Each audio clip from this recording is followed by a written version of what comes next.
جنگی قیدیوں کے حوالے سے بین الاقوامی قوانین میں سب سے معتبر دستاویز جنیوا میں طے پانے والا ایک معاہدہ ہے جسے جنیوا کنونشن کہا جاتا ہے۔ یہ جنیوا کنونشن ہے کیا؟ اس پر ایک چھوٹی سی مختصر سی رپورٹ دیکھتے ہیں اور اس کے بعد ہم اس پر بات کریں گے۔ d'élaborer en temps de paix des conventions protégeant les victimes de la guerre.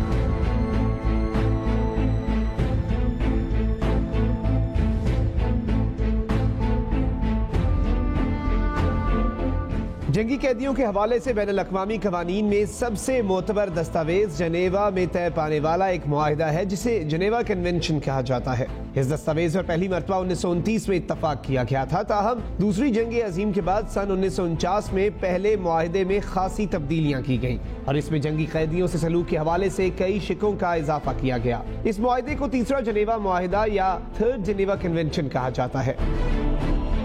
اب تک دنیا کے 149 فریق اس معاہدے پر دستخط کر چکے ہیں، جن میں انڈیا اور پاکستان بھی شامل ہیں۔ سن 1949 میں جنیوا کے مقام پر جنگی قوانین اور قیدیوں کے حقوق کے حوالے سے معاہدہ کیا گیا تھا۔ Reconnaître ce devoir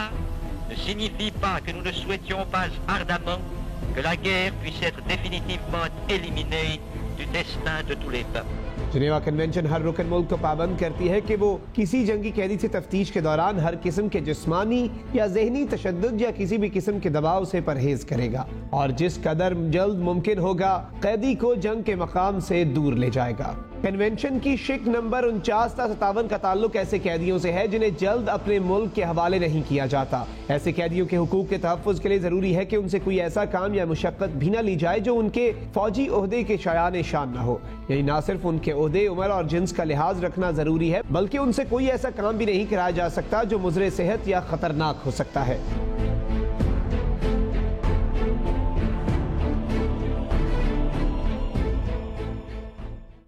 جی ہمارے ساتھ اس وقت موجود ہیں احمد بلال صوفی صاحب جو کہ ماہر قانون ہیں، انٹرنیشنل لاء کے ایکسپرٹ ہیں۔ جی احمد صاحب کیسے ہیں آپ؟ جی اللہ کا شکر، thank you very much for inviting. Ahmed صاحب مجھے یہ بتائیے کہ یہ جو جنیوا کنونشن ہے اس کا تعلق اس معاملے سے ہے کہ یہ جو ابھی نندن ہمارے پاس آیا ہے اور اس کو ہم نے ابھی ریلیز کیا ہے، اس کا تعلق جنیوا کنونشن سے کس طرح ہے اور ہم کیا جنیوا کنونشن کی پاسداری کر رہے ہیں یا ہمارا یہ کوئی گڈ ول جیسچر ہے جو جنیوا کنونشن سے بھی اوپر ہے؟ جی ہمارا یہ گڈ ول جیسچر ہے جو جنیوا کنونشن سے بھی اوپر کے لیول کا، آپ یوں سمجھ لیجئے ایک ریاست کی طرف سے ایکسٹراڈنری کرٹسی دکھائی گئی ہے، ایک لارج ہارٹڈنس دکھائی گئی ہے۔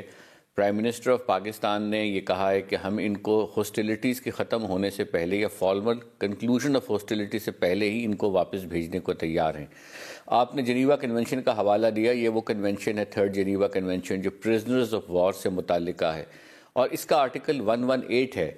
اس آرٹیکل کو پڑھیں تو وہ یہ کہتا ہے کہ جو ہوسٹ اسٹیٹ ہے جس کے پاس پرزنر آف وار ہے اس کی ڈیوٹی اس کو ریٹین کرنے کی ہے اور جب تک وہ ہاسٹیلیٹیز ختم نہیں ہوتی فارملی اس وقت تک وہ اپنے پاس اس کو رکھ سکتے ہیں۔ ہاں جب ہاسٹیلیٹیز ختم ہو جائیں، سیز فائر ہو جائے، کوئی جوائنٹ اسٹیٹمنٹ ایشو ہو جائے تو پھر آپ پر لیگل آبلیگیشن ہے کہ آپ اس کو واپس بھجوائیں۔ سو گویا ڈسپائٹ دا فیکٹ کہ پاکستان اس کو قانوناً اپنے پاس رکھ سکتا تھا، پاکستان نے یہ فیصلہ کیا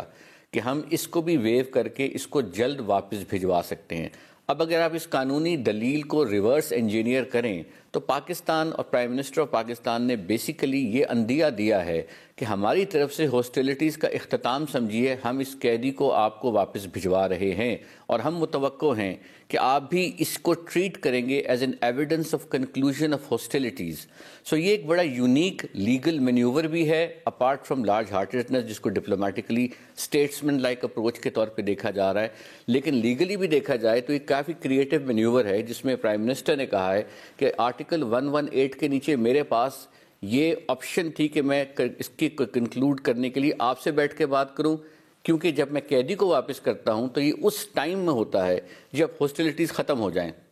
سو میری جانب سے کوئی ہاسٹائل انٹینشنز نہیں ہے، میری جانب سے کوئی جارحیت کا ارادہ نہیں ہے، میرے ملک میری افواج کی جانب سے ہمارا کوئی ارادہ نہیں ہے کسی نیبر کنٹری پہ اٹیک کرنے کا، کسی نیبر کنٹری پہ اگریشن کرنے کا۔ تو میں اس ناطے سے، اس حوالے سے اس قیدی کو آپ کو ہینڈ اوور کرنے کو تیار ہو رہا ہوں۔ تو میری جانب سے یہ امپلیسٹ اعلان ہے کہ we are not interested in any kind of aggression, the hostilities have come to an end. So لہٰذا اب اونس بھارت پہ شفٹ ہو گیا ہے، اور یہ ایک بہت ذمہ دار ایشو شفٹ ہو گیا بھارت پر، جس پہ اس کو سیاسی طور پر، لیگلی اور ڈپلومیٹکلی وہ بھارت بیک فٹ پہ جا کر اس کو یہ فگر آؤٹ کرنا ہے کہ اس نے اس جیسچر کو کیسے قبول کرنا ہے۔ اگر وہ اس کو قبول نہیں کرتے تو وہ پھر اپنی reputation as a aggressive state کے طور پر اس کو آگے لے آتے ہیں۔ جی اچھا، ایک اور اہم چیز یہ کہ ہم نے تو چلیں یہ ایک جیسچر دے دیا، اس کو گڈ ول کا جیسچر کہیں گے ہم، کہ ہم نے جنیوا کنونشن سے بڑھ کر یہ بات کر لی۔ اچھا، جب بھارت نے بقول ان کے پاکستان کے ایل او سی کو کراس کیا اور بالا کوٹ میں 4 بم گرا دیے اور یہ کر دیا انہوں نے، تو اس وقت انہوں نے کون کون سے بین الاقوامی جو قوانین ہیں ان کی خلاف ورزی کی تھی؟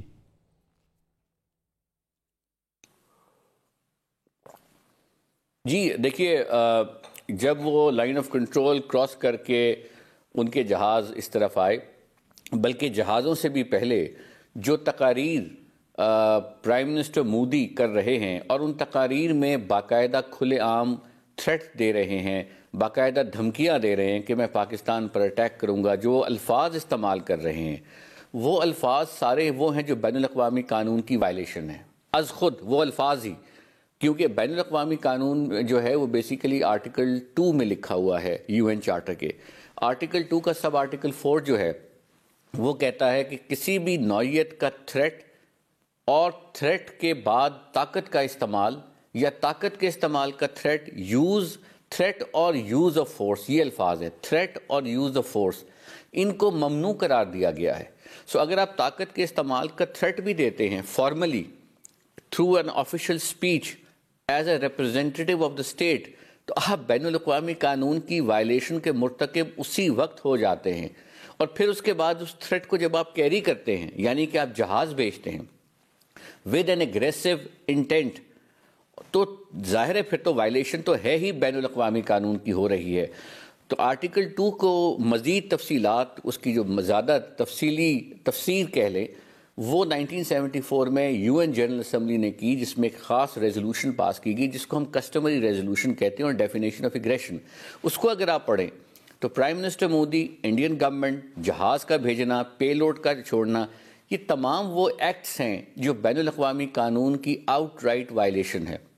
سو اس میں میری رائے میں کوئی شک و شبہ نہیں ہے کہ یہ بین الاقوامی قانون کے آرٹیکل 2.4 کی وائلیشن ہے، اور اس لیے پاکستان کے پاس یہ حق ہے کہ وہ اس کا جواب دیتا، کیونکہ جب آپ بین الاقوامی قانون کی وائلیشن کرتے ہیں ایک ملک کے خلاف تو اس کو رائٹ آف ریپرائزل ایکرو ہو جاتا ہے، اس کو ایک رائٹ مل جاتا ہے جواب دینے کا، اور وہ رائٹ ہوتا ہے نہیں، ایبسولوٹلی ناٹ، ہمارے پاس رائٹ آف ریپرائزل آ گیا۔ ٹھیک، اور رائٹ آف ریپرائزل کا بیسک مقصد یہ ہے کہ جب آپ اس کو رسپونڈ کرتے ہیں تو رسپانس میں بین الاقوامی قانون میں جو اس میں انٹرنیشنل لائرز نے لے ڈاؤن کیے ہیں کرائٹیریا، اور کیس لا میں ہی لے ڈاؤن ہوا ہے کہ اٹ شوڈ بی پرپورشنیٹ،